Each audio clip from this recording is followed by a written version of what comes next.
Hello everyone, welcome to iExam B. Students, my name is Anshul Malik and I'm currently working as Government Officer in Central Secretariat Services. और student आज का video एक बहुत ही special video होने वाला है उन एस्पिरेंट्स के लिए जिन्होंने कंप्यूटर साइंस में बीएससी, डिप्लोमा या फिर बीटेक कर रखा है। स्टूडेंट्स, मैं आपको बताना चाहूँगा कि डीआरडीओ ने senior technical assistant grade B का जो नोटिफिकेशन है वो आउट कर दिया है। और अगर मैं कंप्यूटर साइंस या फिर आईटी की वैकेंसीज़ की बात करूं तो डीआरडीओ ने यहाँ 167 वैकेंसीज रिलीज़ की हैं। स्टूडेंट्स, अगर आप असिस्टेंट ग्रेड बी की पोजीशन के लिए इंटरेस्टेड हैं और डीआरडीओ में काम करना चाहते हैं और आपने कंप्यूटर साइंस में बीएससी, डिप्लोमा या फिर इंजीनियरिंग कर रखी है तो this is a perfect opportunity for you. Students, इस वीडियो के डिस्क्रिप्शन बॉक्स में आपको एक गूगल फॉर्म लिंक मिलेगा जहां पर आप तैयारी रिलेटेड क्वेरीज फिलअप कर सकते हैं। स्टूडेंट्स, हम फ्री वेबिनार कंडक्ट करेंगे कि कैसे इस एग्ज़ाम के लिए हम तैयार कर सकते हैं और क्या सिलेबस नॉर्मली इस एग्ज़ाम में पूछा जाता है। तो जल्दी से जाके अपनी डिटेल फिलअप कीजिए और गूगल फॉर्म को जल्दी से फिलअप कर दीजिए। स्टूडेंट्स, जल्दी से हम पूरी नोटिफिकेशन को डिस्कस करते हैं। टोटल जो वैकेंसीज़ इन्होंने रिलीज़ की हैं वो 1901 यानी 1901 वैकेंसी रिलीज़ की गई हैं। पर यहाँ पर सिर्फ बात कंप्यूटर साइंस की हो रही है जहाँ पर 167 वैकेंसीज़ को रिलीज़ किया गया है। स्टूडेंट्स, अगर eligibility, crucial date of eligibility की बात करें तो 23 सितंबर को कट ऑफ डेट सेट की गई है। यानी आपकी जो एज के अनुसार, एजुकेशन क्वालिफिकेशन के अनुसार जो एलिजिबिलिटी की डेट काउंट होगी वो 23 सितंबर काउंट होगी। जो ऑनलाइन एप्लीकेशन है स्टूडेंट्स वो 3 सितंबर को सुबह 10 बजे आपको देखने को मिलेगा। तो ये ऑनलाइन आवेदन आप दाखिल कर सकते हैं डीआरडीओ की वेबसाइट पर जाकर। और जो इसका क्लोजिंग डेट है यानी ऑनलाइन एप्लीकेशन को आप 23 सितंबर तक फिलअप कर सकते हैं।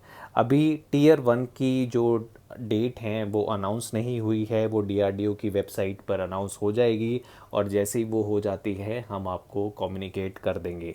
तो जैसे मैं बता रहा था कि कंप्यूटर साइंस की यहाँ पर decent number of vacancies release हुई हैं in respect of other categories. अगर हम senior technical assistant grade B की बात करें और यहाँ पर आप देख सकते हैं जनरल कैटेगरी में 72, आपकी ईडब्ल्यूएस कैटेगरी में 24 और ओबीसी कैटेगरी में 41, एससी एसटी में 25 और 5 वैकेंसीज़ को रिलीज़ किया गया है।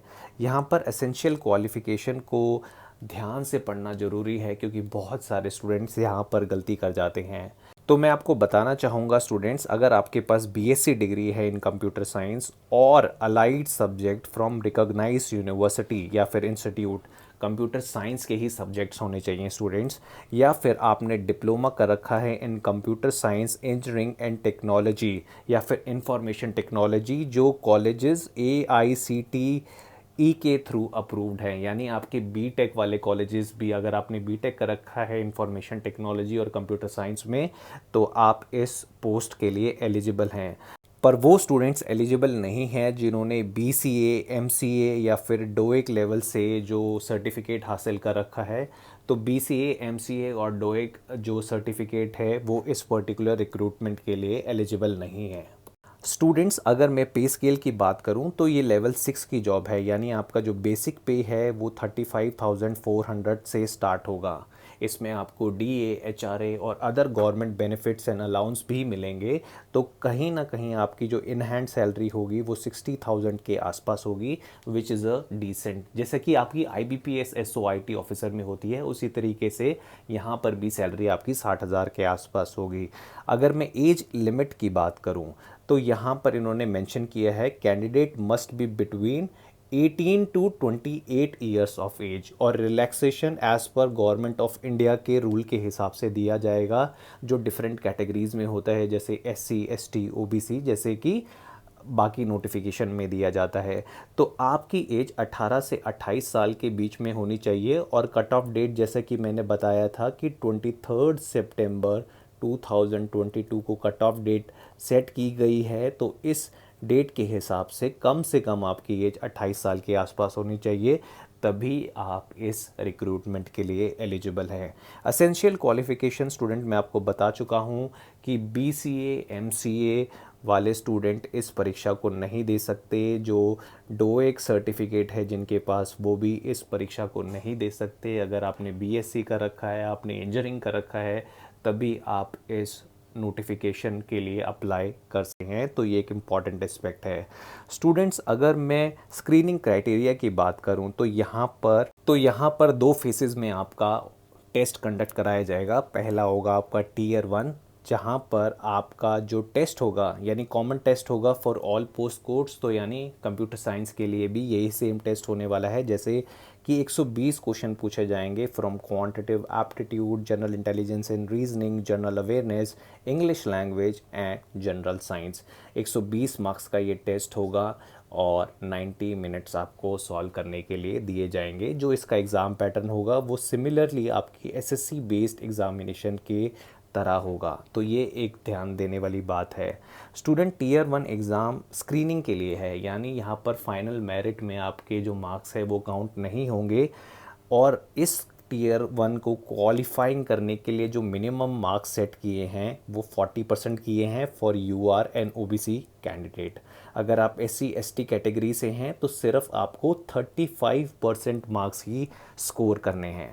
स्टूडेंट्स, यहाँ पर जो कैंडिडेट्स को अगले टीयर के लिए शॉर्टलिस्ट किया जाएगा वो इन द रेशो ऑफ 1:8 किया जाएगा। यानी अगर 167 वैकेंसीज हैं तो 167 इंटू 8 यानी कम से कम 1400 लोगों के आसपास आपके टीयर 2 एग्ज़ाम के लिए बैठेंगे। पर मिनिमम क्राइटेरिया आपने अचीव किया होना चाहिए, which is 40% for UR category और 35% फॉर एससी एसटी कैटेगरी। तो ये आपको ध्यान देना है। स्टूडेंट्स, यहाँ पर टीयर 2 बहुत इंपॉर्टेंट है, जहाँ पर आपसे प्रोफेशनल नॉलेज के 100 सवाल पूछे जाएंगे जो 100 मार्क्स के होंगे और जिनको सॉल्व करने के लिए आपको 90 मिनट्स का टाइम दिया जाएगा। यहाँ पर साफ साफ मेंशन है कि minimum qualifying marks for tier 2 40% है और इसी एग्ज़ाम के बेस पे आपको फाइनल सिलेक्शन दिया जाएगा। तो ये एग्ज़ाम बहुत इंपॉर्टेंट है। और मैं ब्रॉडली सिलेबस बता देता हूँ आपको, जैसे कि डाटाबेस मैनेजमेंट सिस्टम्स के एमसीक्यूज़, या फिर data communication networking, operating system, software engineering, data structures, embedded system and microprocessor, computer organisation and object oriented programming जैसे एमसीक्यूज़ इस एग्ज़ाम में आपसे पूछे जा सकते हैं।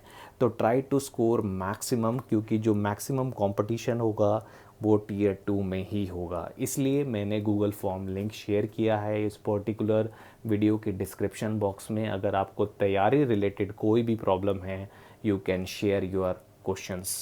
स्टूडेंट्स, आई एग्ज़ाम भी वेबसाइट पे आपको डीआरडीओ के फ्री मॉक टेस्ट मिल जाएंगे। तो मैं आपसे रिक्वेस्ट करूँगा आप जाएं, इन मॉक टेस्ट को अटेम्प्ट करें और एग्ज़ाम पैटर्न को समझने की कोशिश करें और आज से ही इसकी तैयारी शुरू कर दें।